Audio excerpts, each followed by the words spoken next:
Hasta Alemania viaxamos agora para ver les imágenes del festival de la cerveza más grande del mundo, en Múnich.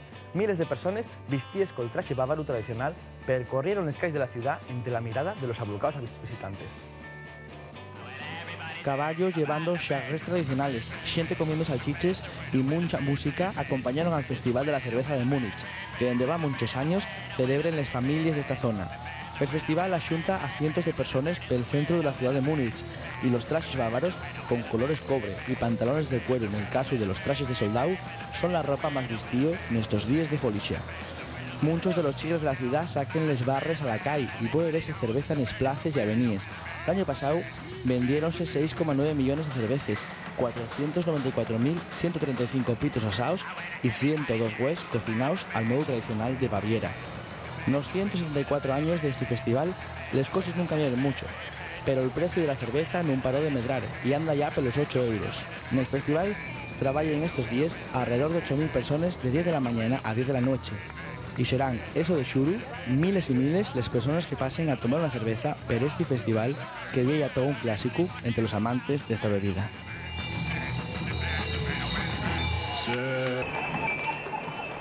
Los automóviles de la noticia que viene ahora no son tan rápidos como los de Fórmula 1, pero lo cierto es que no ellos falten seguidores. Estamos hablando de la competición de carretes elevadores que el sábado pasado tuvo un importante momento en la ciudad alemana de Aschaffenburg.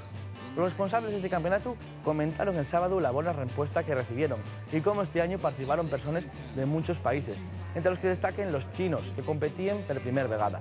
Tan grande y el éxito que ya falan de organizar un campeonato de Europa en un par de años.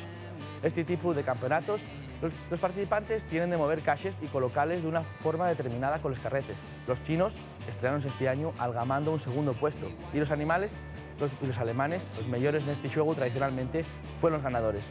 Los constructores Linde patrocinan el campeonato y los ganadores consiguen importantes premios. Sí que sí, todavía tan ñoñe de las remuneraciones de la Fórmula 1.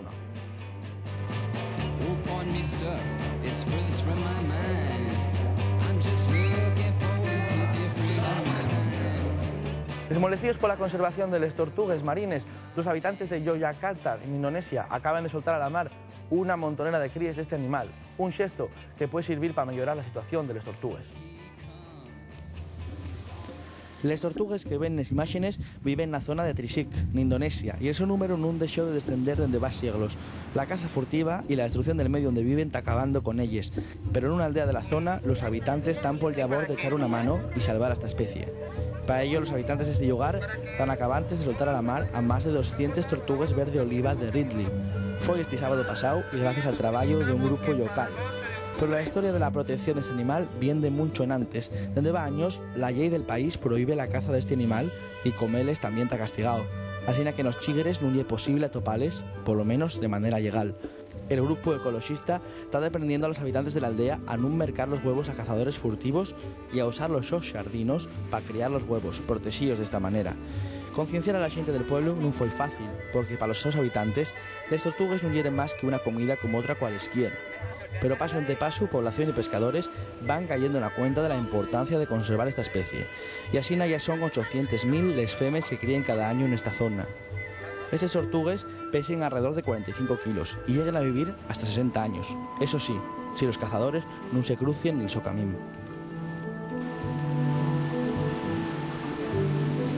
Y no todo pueden ser buenas noticias. Esta semana tenemos de ir hasta Francia para hacer alcordanza de una persona que toda la vida hizo disfrutar a la gente con sus actuaciones y que ahora hemos deixó. Estamos hablando de Marcel Marceau. El mimo más famoso del mundo murió a los 84 años esta semana.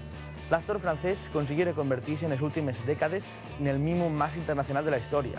El artista creía que tenía de mostrar al mundo todas las cosas que pensaba con imaginación, y así no lo hizo toda la vida.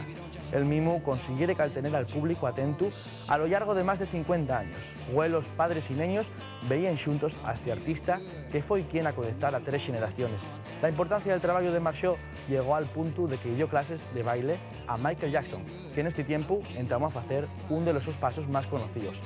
El célebre charché a rayas y el sombrero estropiado que vestía en las actuaciones convirtióse en el traje más habitual del mimo en todo el mundo, y la su manera de moverse y la facilidad de palabra que tenía hizo de él un gran reacciones públicas y todo un símbolo de la profesión. Marceau creó la figura de Vip, un payaso soñardoso al que acompañaba una flor encarnada va 60 años. Además, a lo largo de su vida conoció a Chaplin y tuvo de escapar de la invasión nazi de Francia en 1944. Una larga y interesante vida que terminó esta semana en París.